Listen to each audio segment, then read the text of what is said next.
In the middle of 2007, the world began to change.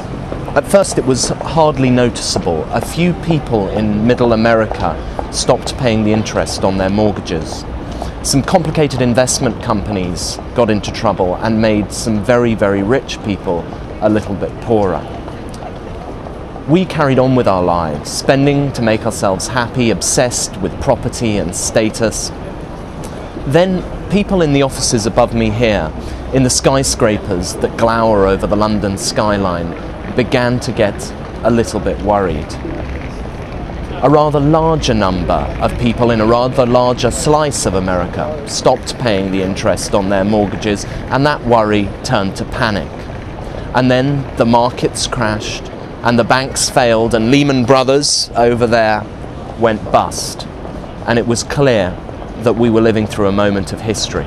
There have been a lot of dry factual books about how the credit crunch came about, earnest analysis of ABS and CDOs and derivatives that has helped us to understand the abstract tools that caused this recession. But what they haven't explained is how people let this come about. Who were the people that engineered this crash? What was in their minds? What was in the emotions of these traders as the world that they had built up crumbled around them? What did the people in these offices think as they stared out and watched their colleagues packing up boxes, as they watched their dreams turning to mud? I decided to write this bleeding city as the first whispers of the crash were sounding, ringing out in the wind that whips around the tops of the towers here at Canary Wharf.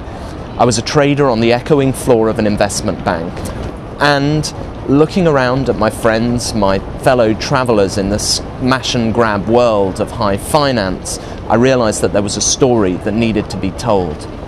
Because we were so young.